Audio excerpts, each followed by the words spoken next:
Hello, everybody, and welcome to another week of the Crew Coaches Corner. Joined this week by Coach Alex Aldaco, the head coach of the Crew men's and women's cross-country programs in your third season. Yes, and sir. you had the job of not only starting one program, but two programs when you take on the men's and women's cross-country program. What was that like? And just kind of walk us through the steps of building a program from scratch. Yeah, that's when I got into coaching, I never thought I'll start a program, much less coach initially when I first started out. Because I graduated college in '99 from Texas Tech, and I ran up there. And then when I got to Austin, I decided to move to Austin because Lubbock is okay, but after a while, you want to be in Lubbock forever. So I moved to Austin, and I started looking around for coaching jobs, and I started coaching, wanted just to volunteer, calling coaches, calling programs. I was young, I was 24, no one wanted to take me on type of thing. I wanted to do college for sure. I didn't want to do high school. Saw Concordia. It was downtown Concordia at the time. Didn't have a program. So I called Linda Lowry up like once a week for like 3 months at least. And she said, no, Alex, you're too young. We don't have a program. We don't have the money. And finally said, okay, we'll have a meeting. So that's how I got started. I talked to Linda Lowry, had a nice presentation, and she decided, okay, we'll give you a shot. And I was head coach for both men and women's that first year at Concordia. And then eventually that built on to them moving to the new campus, and we added track and field eventually. So I was the head coach of that. And I got a good feel for everything. And the same situation here. I saw UMHB. I always, admired it from afar because we were in the same conference, and I saw they did really well. And I always wondered, why don't they have cross country? Why didn't they have such a good program? So I called Coach Mann and did the same thing, and just contacted him. He goes, "Oh, we're talking about it. We don't know. Come in." And I kind of toured campus, loved the campus, talked to Coach Mann, and he had good things to say, and just kind of got started from there. So it's not what I was looking to do, but just kind of happened that way. So it's really cool. So after the experience of starting things at Concordia, some people might be afraid to go start it somewhere else again after they've been through that. But obviously the experience was a wonderful one for you. How did that help when it came to starting the programs here? And what experience did you draw on there to say, this is what really worked well for me at Concordia? Yeah, that was the biggest thing. It took a long time to get Concordia where I wanted to be, where we're winning conference championships and being top of conference. And I knew if I had an opportunity, I would do it a different way. And that was kind of what happened. And I took a little break from coaching after Concordia. I took about 2 years off. Just wanted to do something else, was tired of coaching, just kind of wanted to take a little break and wanted to be with the family. And that helped a lot because when you're away from coaching for a while, you really get to analyze what did you do right? What could you do better? What would you do better? And I kind of thought about that. And so when I started here, I had that 2 years off to think about stuff and how I would do it better and right. And Coach Mann gave me all the resources I needed. And that's kind of how it jump started. So it was a good experience, but having that good, it took me a good 6 or 7 years before I kind of knew what I was doing coaching. It takes a while. And so bringing that experience here was awesome for sure. Now, UMHB had cross country a long time ago. There was a 17-year break before you brought it back. Yeah. So there wasn't a lot of you could draw on in terms of a foundation or was it difficult to get the name Mary Hardin Baylor out in the cross country community, or had it been out from some of the other success we had in athletics, or just kind of talk about that? Yeah, that was the thing. One of the good things is UMHB is such good in the community and around Texas. They're known for good athletics, good programs. So it was very helpful. I would talk to kids and they go, oh yeah, I know this guy went to UMHB. I had this aunt and she loved it here. And that kind of communication. So that helped a lot. Because when I was at Concordia, I would call people up and they didn't know who Concordia was. Right. And from here, everybody knew who UMHB was based on their good athletic and academic background. So that helped a lot starting the program. And I remember when I got hired on, it wasn't until January, and I had to fill that first team in August. In January, I'm usually done recruiting by then. So I didn't really have much time. So this is my third season here, but it's really my second recruiting class. I really had a chance to actually recruit. So it's making a difference with the kind of kids we're bringing in now. So and you talk about that, what you would consider, I guess, your first recruiting class. Qualified the women's team for the NCAA regional meet for the first time in program history, even if you go back to the old days. Oh, really? I didn't know that. First time they qualified as a team for the regional meet, and then the men kept building some success. Were you surprised by how quickly that happened, or was that kind of your plan? Did you have a plan in mind about we need this to happen by a certain date? as a coach, you would think you're good enough to get them where they need to be, but yeah, I was surprised just because they're so young, and they had, like I said, they hadn't had cross country such a long time, and you had to kind of build from scratch. But I was lucky enough to recruit the right kids that had the right mentality and wanted to, this school, loved the school, wanted a small Christian environment, and they loved the school. When that happens, athletics kind of come easily for them. So yeah, I was surprised a little bit. I was expecting it, but kind of not this fast, and just how the team is growing and how all the first year kids are growing up now. They're juniors and they're getting stronger, and their freshmen are getting better as they come in, and that makes a huge difference. And I'm excited. I'm excited to happen so fast. Yeah. So you have that success, you build that momentum, and then you got to shut it down. There is no fall season this year for cross country. Now you're practicing, but you're not competing in meets. How difficult was that for you to accept as a coach, and how the student athletes kind of coped with that and handled this situation? Yeah, good question. I was afraid. I mean, it's not, I've been coaching for 20 years, and we always have cross country in the fall, and we have track in the spring, or just nothing in the off season in the spring. That's the way it's always been. So that was the first thing. I didn't know how the kids are going to react. Waking up at 6 a.m. and having practice every morning, not having a race, not having something for them to show it's huge for them. And I don't know how they're going to react. And just planning the workouts are different, because we have a lot more time, and, you want them to get a good base, but not work them too hard where they're going to get injured. It's a fine line. And I'm having to learn for sure this semester. It's been different, but the kids have been great. I mean, they've been awesome. No one's really got injured. They've been working out hard. No one has missed practice. It's been a good season. I mean, it's just, I was lucky enough to bring in the right kids that really wanted to be here and work out well. So it's been great, that perspective. Obviously, the biggest difference is you're not building toward a meet each weekend. Yeah. How else does practice look different this fall, just because of some of the protocols and things like that you have to put into place? Yeah, it's pretty much 3 practices in one, because I separate the team. We have about 28 people total, both men and women. So I separate in 3 different groups. So one group comes at 5:45, one group comes at 6, one group comes at 6:15, and they run totally different workouts. That way they're not in the same field at the same time. So I'm pretty much doing three different teams at once. And that was an experience, trying to be, because you got to have them all in the same place. So you're watching them, but they can't be in the exact same place because they can't work out in the same place. So that's been an experience, but we've grown through it. Actually, after about 8 weeks doing it, I think it's an advantage. I actually enjoy it. I'm thinking, even next semester, if we don't have the protocols we do now, I might just keep it separated, because I get more attention to each group, and it's been a good experience. So I kind of enjoyed it. So now I want to make sure the people at home know, when you say 5:45, you're talking AM. So you're out there going early. Yeah. When do you sleep, or do you sleep? Yeah, I gotta go to bed. Now I have 5 kids too. Yeah. Now you can imagine the night routines, but I wake up about 4:30 because I live in Round Rock. It's about 45 minutes away, so I have to wake up early to get here on time to set up practice. But you get used to it. I'm not a morning guy either, so it's hard, but you'll get used to it. But yeah, it's more hard for the kids because they're in college to get here at 5:45. But they've been great. I've never seen a group so dedicated and just getting out, especially incoming freshmen. But yeah, they've been great with doing that. So we've talked a lot about how things are going right now and how this semester is going. Let's go back to the spring. Yeah. The shutdown happens. Those kids are sent home. Your kids are sent home. Suddenly you've got 5 kids at home where they've been in school. What were the biggest changes for you, and how did you find the balance of all the new responsibilities you had, not just as a coach, but as a parent? Yeah, it was huge. I mean, I was thinking it was going to happen, but I wasn't for sure. And I was surprised that UMHB shut it down completely after spring break. And it's for the returners, it's hard because they didn't get an off season, and especially I had a large incoming freshman group, and this was going to be their first off season, because we don't start practice till after spring break usually. So they didn't get an off season at all. So it was difficult on them, and I was able, to give them workouts, and they're doing it on their own, but it's still different when you're not here doing it. Right. So that was a change, and I didn't know, are they going to do the workouts? Are they going to come in shape? And same thing with home. At home, I'm lucky.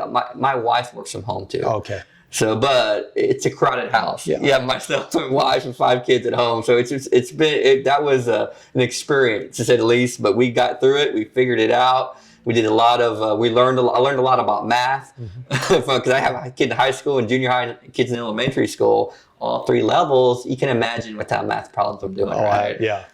So I learned a lot, and I just, we figured it out, and it was a rough experience for sure. Yeah. I may have some math questions for you when we finish this interview as well, because I need to brush up on quite a bit of that as well.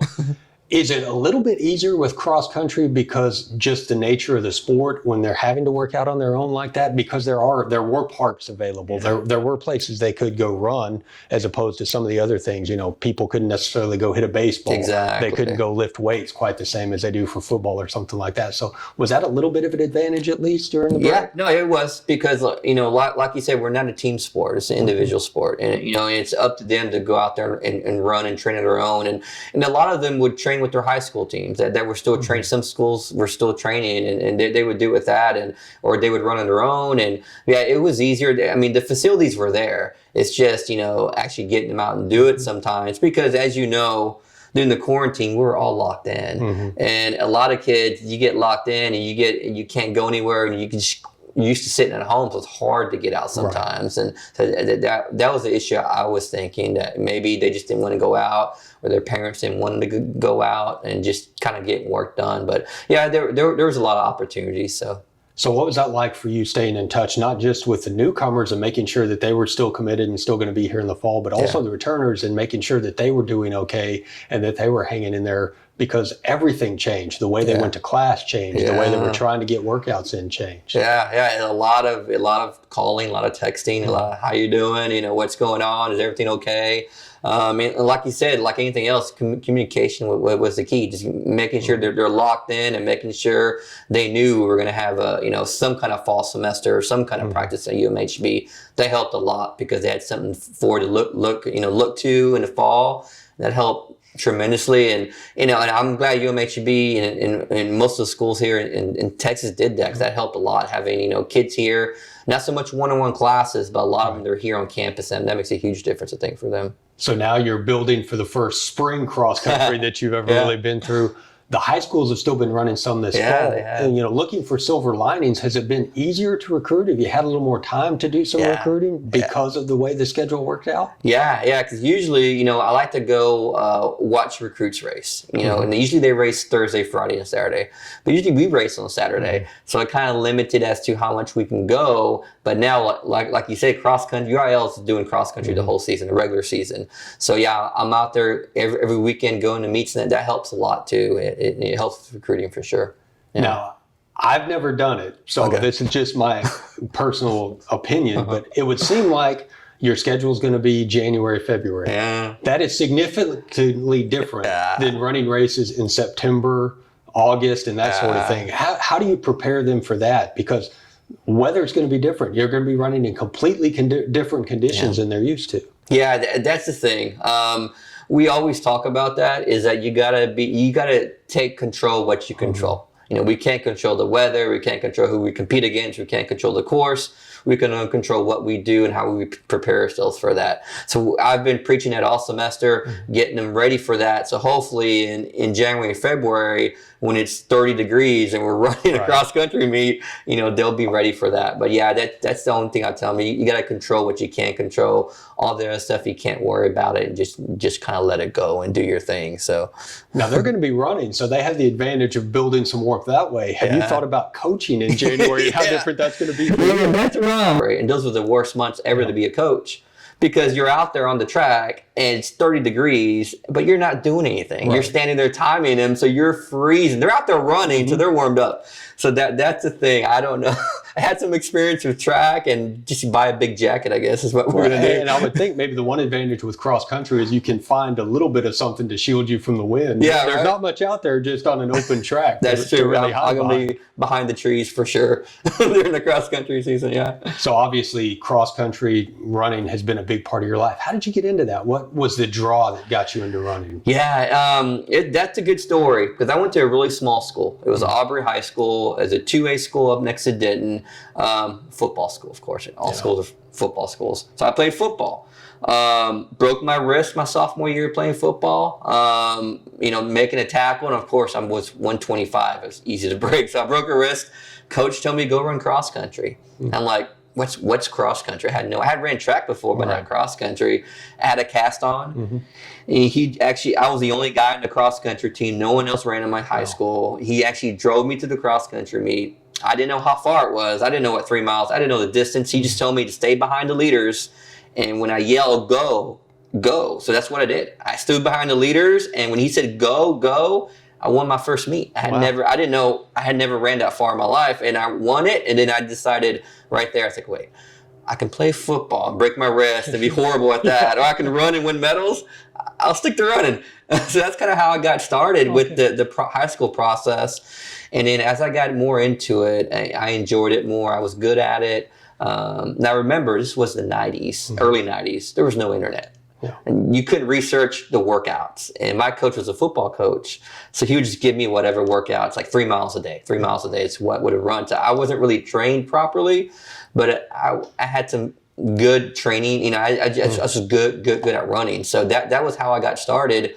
And then, so when I got done with high school, I wasn't recruited because I was decent in high school, not great. But I wanted to run in college. I knew that. So I went going through the library one day, my senior year of high school, saw this magazine, it's an NCAA magazine, and it had Perfect 15 on there, which in cross country, if you go 1 through 5, that's a perfect 15. That's what that's your goal in cross country. And it had Adams State on the jersey. I didn't know where Adams State was. I didn't care where it was. These guys went a perfect 15 at nationals in Division II, and I wanted to go there. And that's how I got started. I called the coach. I said, Coach, you don't know me. I've ran this many times. I want to run for Adams State. What can I do? And he said, well, he goes, we have tryouts for everybody. He said, come up, get accepted, come up to Alamosa, have tryouts. That's what I did. Went up to Alamosa, 12-hour drive. I got there. Never been to Colorado in my life. I didn't know it was up in the mountains, 7,000 feet. Had no idea. Got there. My car broke down. I was stuck. I was like, I got to do this time trial now. And then the night before the time trial, we're in this nice little room, kind of like this. And he makes there's like 40 guys in there. He makes them all stand up and say where you're from, what's your PRs. And these guys, Adams State's a real good college for running. These guys are standing up, Kansas State champion, California State champion. And it gets to me, I'm like, Alex Aldaco, Texas, 440 mile. And everybody's looking at me like, why is this guy here? So that's kind of how I got started. And it was a 10-mile time trial. Under an hour is what you had to do. I had never ran over 6 in my life. Wow. Got out there. I told the coach, I don't know if I can do this, coach. And he goes, no problem. He goes, we're going to have a guy on a bike pacing everybody. You stay with him, you make the team. That's what I did. I stayed with him, made the team, and that's how I got started at Adams State. So it was a good experience and kind of lucked into it. And when you got, that year they won the national championship. So that's where I kind of get my foundation from. Because I learned how to train correctly. I learned what it takes to win, and I learned what a good, how hard it is to get there. And that's how I got started. And that's kind of the workouts we do here kind of stem off that too. So well, that's what I was going to ask, where your coaching foundation kind of came from, because it sounded like you were kind of on your own through the high school. So your actual college career kind of helped lay the foundation for what you've done as a coach. Yeah, I beat him at Adams State, and then I was there for a year. And then I transferred back to Texas. It was too far away. It's 12 hours away. I couldn't go home. I transferred to Texas Tech. And I did the same thing at Tech. I called the coach. I said, Coach, these are my PRs. And he goes, Alex, you can't make the team. You're not fast enough. And he asked me what my GPA was. I said 4.0. He said, okay, you're on the team. Because I would lift up the GPA. And so I made the team that way. But I struggled at the beginning. It was Division I. It was a big level. But as I got more confidence, as I got more fit, I ended up, getting my junior year, getting a scholarship, making the team, making the top 5, doing everything there, being all conference and everything. And one thing at Tech that was great for me now is that I had a different coach every year at Tech. So all 4 years I had a different coach, and which as an athlete is not very good, because one coach wants to make you a miler, one coach wants to make you a 10K guy. So I got different trainings, but as a coach, it helped me because I saw 4 different disciplines, and they were successful coaches. They went on to coach at Oklahoma State and other great programs in Iowa and stuff. They were just there for 1 year. So I learned a lot about coaching and what it takes and how to individualize stuff. And when I got to Concordia initially, I coached too much, too hard, because I was remembering the Division I level. level and what we did at Adams State Division II level. So over the years, I kind of learned to pare it back and learn what works and what doesn't work with the athletes we're getting here, and how much to push them and how much not. So that's kind of what I did. It's been really successful in Division III so far. With your experience in running and what you had to do to kind of get yourself in position to have the chance to compete on the college level, has that affected what you look for in a recruit? Because people gave you a chance, even though they weren't kind of taking a chance on you. It sounds like. Yeah. Oh yeah. That's what I do. I mean, I like to recruit kids from small schools because I know they're the same situation I was. They're the number one runner, no training partners. Their coaches are probably coaching other sports as their primary sport. And they just want a chance to get better. And I know from experience that you can get better if the right environment, the right program. So yeah, I look for those kids. I look for those kids that want to be part of the Christian environment, smaller school, that has some talent, but can get better. Because I mean, at the beginning when I coach, I strictly look at times. How fast are they running? Are the guys running 4:30, 4:40? But now I don't even look at times as much. I look at, okay, are they good people? Are they going to fit what we're trying to do here at UMHB? And do they enjoy the run? Because I know if we had those three things, they'll get better over time. And that's what we're looking for sure. And I know things that are fluid. That is a very common word these days. What does a spring schedule look like as you start to progress toward putting that together, and what you're going to be doing actually in the spring when you do have a chance to compete? Yeah, I don't know. It's really fluid. Yeah, a lot of the programs we compete against in our conference have track. So they're preparing for track and field and cross country exactly the same time. So they're hesitant to run many meets because they're getting ready for track too. So it's hard to find meets in this area that their schools are going to host one and want to host one, and it doesn't interfere with their track stuff too. So it's been a challenge. And the only thing we got set now is February 20th is our conference championship in the Ozarks. So that's the only thing I know, and we'll figure it out as we go. But yeah, it's very fluid. Flexibility's been the key, so I appreciate your flexibility with that. I appreciate your time today. Best of luck in the spring, and hope you get a chance to get a heavier coat. Yeah, thanks, John. Appreciate it. Thanks, Alex. And we'll be back again next week with another edition of the Crew Coaches Corner right here on CrewAthletics.com.